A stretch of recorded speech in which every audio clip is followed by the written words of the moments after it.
Welcome to the Unit 3 review.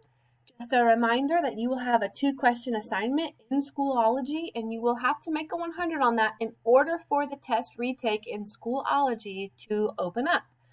But both of those questions will come straight from this video. So make sure you watch the video, take notes, and this will prepare you for your retake. All right. Determine if each of the following numbers is rational or irrational. So let's talk about that for a second. A rational number is a pretty number. It can be written as a terminating decimal or a decimal that ends, or it can be written as a fraction, or it can be written as a whole number. So the rational numbers are kind of the nice, neat, pretty looking ones, and the irrational ones are the ones that are not. So if you typed an irrational number into your calculator, it would give you a really long decimal that doesn't end and it doesn't repeat. So that's what we're going to do. We're just going to type each of these into our calculator. I pulled up Desmos, and I'm going to go ahead and figure out if each of these are rational or irrational. The first one was the square root of 10, so I'm going to hit square root 10, and then hit enter. And you can see over on this side that that's a really long, ugly decimal. It doesn't end and it doesn't repeat. So the square root of 10 is irrational. The next one was pi over 2. So I'm going to hit my fraction button and type in pi on top, and then I'm going to use my down arrow on my computer and then hit 2 on the bottom and then enter. And again, that's another really ugly decimal. It doesn't end and it doesn't repeat, so that is irrational. We also had the square root of 16, so I'm going to type that one in. Square root of 16. I don't know why it keeps popping that up. Anyways, square root of 16 is 4. That's a nice, pretty number, so that one's going to be rational. So let's get out of the calculator screen. All right, so we said the square root of 10 was that long, ugly number, so that one is irrational. Pi over 2 was also irrational. The decimals did not end or did not repeat. The square root of 16 was 4, so that was a rational number. That's nice and pretty. And then this one, we haven't talked about this one yet, but notice how it repeats. It goes 0.25, 25, 25, 25. That's a repeating decimal, and a repeating decimal is rational.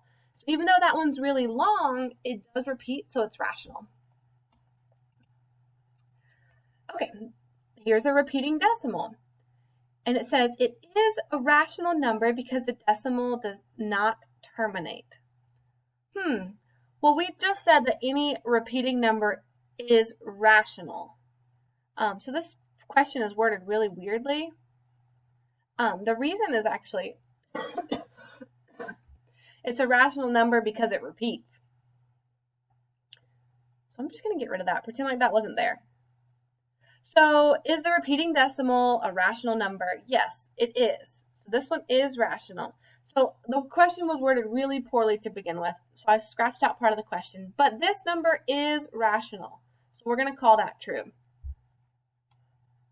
If it had said that it was irrational, that would be false because it's a rational number. All right, what is 0.55 written as a simplified fraction? There's a couple different ways to write 0.55 as a fraction, but I want you to be very, very clear on how to use a calculator. Because for a lot of us, we might come back later on and forget, oh, what was the method? Oh, were you supposed to write it over 100? Were you supposed to write it over 10? I don't remember. So as long as you know how to use your calculator, you will be fine. So what I'm going to do is I'm going to type in 0.55, and then I'm going to hit enter. Now that didn't do anything yet, but notice over here where the answer usually is, there's this fraction button and it says convert to fraction.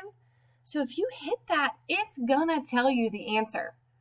So as long as you're confident using your calculator, you can type this straight into your calculator to get the fraction.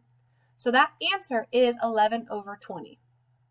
So for this one, just using the calculator, we know that it equals 11 over 20. If you want to do it without a calculator, you would have to say, okay, there's 2 decimal places. So on the denominator, I'm going to put 100. I want 2 zeros. I want a 0 for every decimal place. And then I'm going to put 55 on top. And then you would have to reduce that fraction. You would have to divide the top and the bottom by the same thing. So you could divide the top by 5 and the bottom by 5, and then you would get 11 over 20. So you can do it without a calculator, but I strongly suggest that you do these in a calculator. You will have a calculator available for the rest of your life, so you may as well learn how to use it. All right, so the same thing here. What is 14 over 4 written as a decimal? You can do this mathematically, and you can divide 4 into 14, and then you can keep going through that. Or you can go straight to your calculator and type it in. And it's really important that you know how to use the technology available. So we're going to go and look at Desmos and do 14 divided by 4 there. So I'm just going to go to Desmos. I'm going to hit the calculator button, 14 on top. I'm going to hit the down arrow on my computer and do 4 on the bottom. And it tells it to me as a decimal. So I already have my answer. It'll tell it to you right there. So that is 3.5. All right, let's check out the next question. Which symbol makes the number sentence true? So we're trying to figure out which one of these, if they're equal or bigger or smaller or what. So what I like to do is I like to take my fractions and turn them into decimals. So I'm going to go to Desmos and I'm going to type it in exactly how it looks, and it will give me the decimal for it. So I'm going to type it in 3 4/7. And okay, so it tells me that that equals 25 over 7. We actually want that written as a decimal. Oh, why is it not converting to a decimal? That's weird. Okay, so since my calculator is acting super strange and it's not converting that to a decimal for me, I can do that in the calculator in a different step. That means 25 divided by 7. So we could do, and we might even be able to keep putting it in a fraction. Let me see if this works. 25 over 7. Okay, so there we go. It is 3.57 on and on and on. All right, so again, it's really important that you know how to use your calculator. But this told me that this one was approximately 3.57. Now remember, there was more decimals, but I don't really need the rest of the decimals to figure out which one is bigger. So remember, your inequality or your alligator mouth wants to eat the bigger number. And when you think of decimals, I like to think of them as money because that makes it easier to tell which one's bigger. If I had $3.57 and the other person had $3.59, whose is bigger? Well, 59 cents is more than 57 cents, so the alligator mouth would want to eat the bigger number. All right, we want to simplify, and again, I'm going to use my technology. So I'm going to go to Desmos, and I'm going to type this correctly into a calculator. So let's type it in. The first one was 3 1/2, so 3 and then 1/2.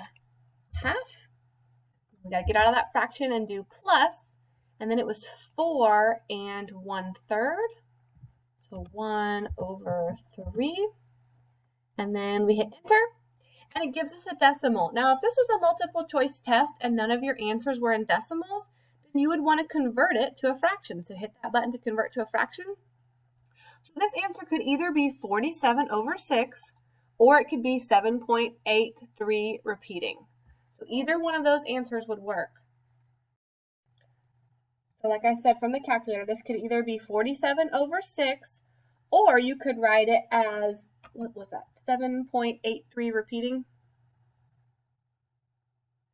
Now I hope you've noticed so far, I am not going back and reteaching any of the mathematical ways to solve these. What I'm doing right now is I'm showing you how to use your technology, because technology is so important, and for the rest of the math career and for the rest of your life, you will have access to a calculator. Most of you have calculators everywhere, on your phone, on your computers. You always will have one available.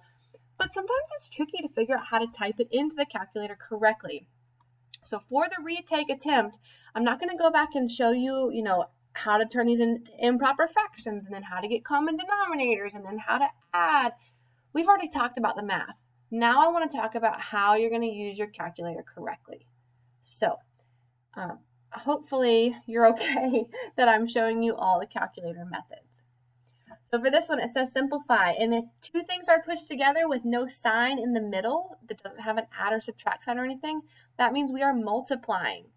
So we're going to multiply these two fractions. Now you can multiply them straight across. 5 times 2 is 10. 9 times 3 is 27. Oh, what did I just type in? And then you can see if that reduces. But if you get to this question and you're like, oh my gosh, I can't remember what to do, I can't remember it, then go to your calculator and I'll show you how to do it. So I'm going to type it in exactly how it looks. I'm going to do 5 over 9 in parentheses because that's what it was on our paper. And then I'm going to do parentheses 2 over 3. And close that parentheses. And it gives me this decimal. But remember, if you need your fraction, if you need to convert it to a fraction, you just hit that button to convert it. And that's how you could get 10 over 27. So for our next question, it says to simplify 3/5 divided by 4. Now, if you remember the math, you're going to keep the first fraction the same. You're going to change this to multiply, and then you're going to flip your second fraction. You're going to keep, change, flip. So if you remember the mathematical way of doing it, you could do this and then multiply straight across and get 3 over 20. But if you don't remember the mathematical way to do it, that's totally fine. You just have to be confident in your calculator. So let's go type this into our calculator. So in our calculator, we wanted to do 3 over 5 divided by 4. So I'm going to hit my fraction button, 3 over 5. And I want to make sure that my cursor is not under the fraction anymore. And then I want to hit divided by 4. Now it's going to look a little bit different because it's going to it's going to make it another fraction bar, but that's okay. We're going to hit divided by 4, hit enter.